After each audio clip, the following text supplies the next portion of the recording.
A Web Rádio Fraternidade apresenta o programa Palavras para a Alma. Apresentação de Ana Tereza Camasmi. Escreva para o e-mail faleconosco@radiofraternidade.com.br e interaja com a apresentadora Ana Tereza.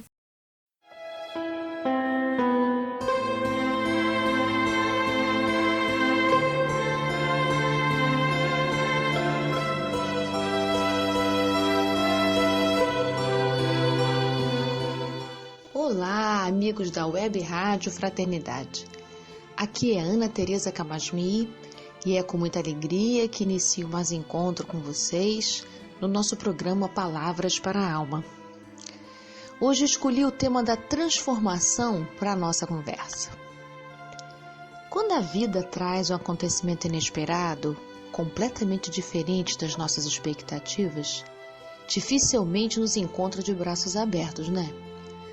Defesas conscientes ou não, se aprumam logo entre nós e o acontecimento e promovem na nossa alma uma desconexão afetiva.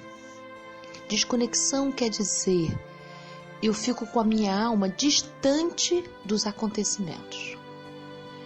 E aí vai acontecendo anestesia, racionalização, ocupações, muitas providências, enfim. Modo de podermos ter algum controle vai aparecendo rapidinho. E nós vamos seguindo esta rota para poder sobreviver. Aliás, a gente nem se dá conta que está tomando essa rota. E podemos passar anos no controle das circunstâncias, no controle de nós mesmos, como se controlando a gente pudesse estar a salvo dos sobressaltos da vida. E olha, quando a gente escolhe a avenida do controle, implica necessariamente em abrir mão dos impulsos de alegria, que só pertencem à avenida do inesperado da existência. Uma vida tediosa é o preço da gente viver vigiando a vida, pois sentar numa arquibancada pode ser muito animado, mas a gente nunca vai sentir a sensação incrível que é colocar os pés nas quadras de qualquer esporte. Leva um bom tempo para a gente entender que o fluxo da vida não está à mercê do nosso desejo, do nosso controle. A vida simplesmente flui. A vida acontece. A questão é que a gente ficar sustentando a defesa durante muito tempo nos cansa muito. Não quer dizer que a gente nunca possa usar alguma defesa, mas usar muito tempo uma defesa nos exaure. E aquilo que durante um tempo foi um alívio para nós, vai se tornando peso, impedimento, sofrimento, desilusão, repetição e tédio. E quando a gente não aguenta mais, a gente tem uma vontade enorme de mudar quem a gente é. A gente até diz assim, eu tô tão cansado de ser eu mesmo, tô doido para mudar. E esse pedido pode vir dos outros ou até de nós mesmos. E aí surge a famosa pergunta, eu quero muito mudar, mas como? Então vamos devagarinho, né? Porque quem pensa que uma mudança acontece na plena vontade de mudar, ainda não pôde olhar para a resistência que a gente cria em sair de onde estamos, em ser diferente de quem nós somos.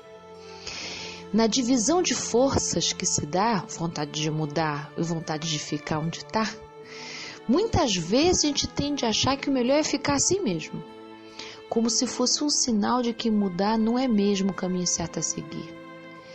É porque é muito difícil para nós nos despedir do que já foi tão bom, do que gostaríamos que voltasse a acontecer, mesmo que a gente tenha decidido mudar. Por isso temos dúvida, pois nesses momentos sempre nasce uma certa tensão entre prazer e dor, entre felicidade e sofrimento. Esta ambiguidade de sensações, de sentimentos, faz parte da nossa condição de ser humano que nós somos, em uma grande viagem evolutiva. No livro Ceifa de Luz, capítulo 26, Emmanuel diz assim: atravessa as circunstâncias, por vezes difíceis, de modo a conheceres o sabor da vitória sobre ti mesmo. Então, Emmanuel está dizendo para a gente que há conquistas espirituais que vão acontecer justamente em situações que a gente não desejava. Sim, porque se dependesse do que a gente quer, a gente só gostaria que acontecesse em circunstâncias prazerosas, conhecidas, circunstâncias seguras, enfim. Vamos pensar, se uma criança só brincasse no mesmo brinquedo em todas as idades da infância, por exemplo, um triciclo, como é que ficaria seu desenvolvimento cognitivo se chegasse aos 15 anos só brincando de triciclo? Então, o autoaperfeiçoamento é nossa tarefa. Não é para a gente repetir o que a gente já sabe, a gente veio para aprender uma coisa diferente. E enquanto a gente está aqui na Terra encarnado, vão acontecer muitas circunstâncias para que a gente saia desse igual, desse conhecido, para a gente poder, no diferente, no inesperado, conquistar novas experiências, novos aprendizados morais.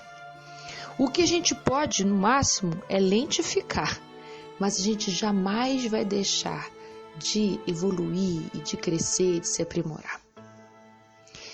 Mas aí então, continuando aquela nossa ideia, né? A gente só pode verdadeiramente se transformar se a gente se permitir experimentar a vida. Porque a gente pode passar pela vida meio ao largo, né?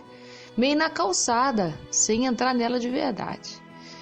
Experimentar a vida significa a gente se deixar tocar pela vida, se permitir entrar em contato com tudo que nos acontece. E para isso a gente precisa abrir mão daquelas defesas que eu falei no começo.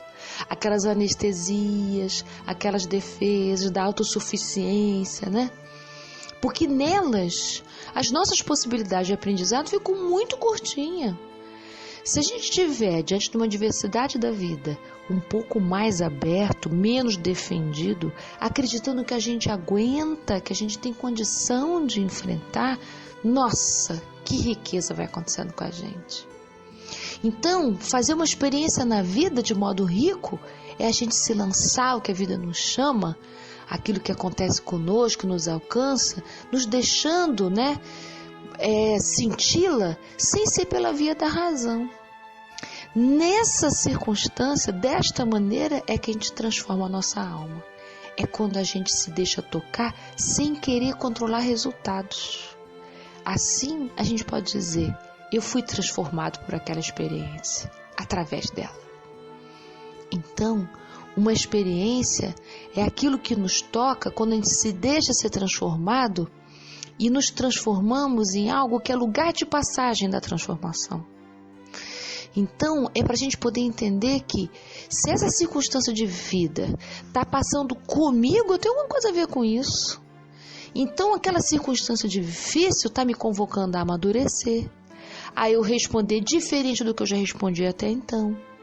Porque é ali, no novo que surge, que pode aparecer circunstância de crescimento e libertação. Então, por exemplo, diante das perdas que doem tanto, né? E são tão comuns na vida terrena, a gente pode entendê-las como condição de renascimento. Quem seremos nós quando a gente perder as nossas aquisições materiais, os nossos títulos terrenos, as nossas ocupações que nos conferem tanta identidade? Quem seremos nós como desencarnar, não é verdade? Pois então, queridos, é hora da mudança, é hora de transformação. Se você chegou nesse lugar, se você está querendo mudar para que a sua vida possa fluir mais livre, para você ganhar mais serenidade, para você ter mais conexão com a vida, é hora da gente começar a abrir mão das defesas que aprisionam, é hora de abrir mão das mágoas, dessas experiências velhas que a gente passou e ainda está ressentido e preso nelas, né? Quando a gente fala de perdão, por exemplo, né?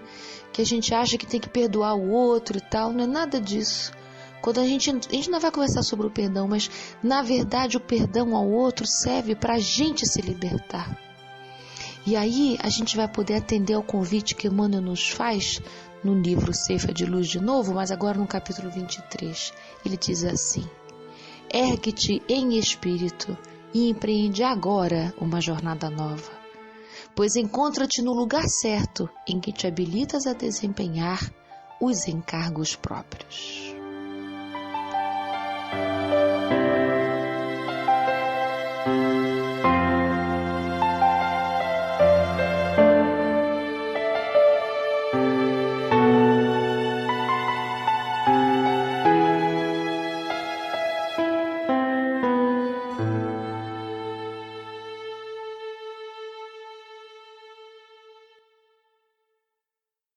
A Web Rádio Fraternidade apresentou o programa Palavras para a Alma. Apresentação de Ana Tereza Camasmi. Escreva para o e-mail faleconosco@radiofraternidade.com.br e interaja com a apresentadora Ana Tereza.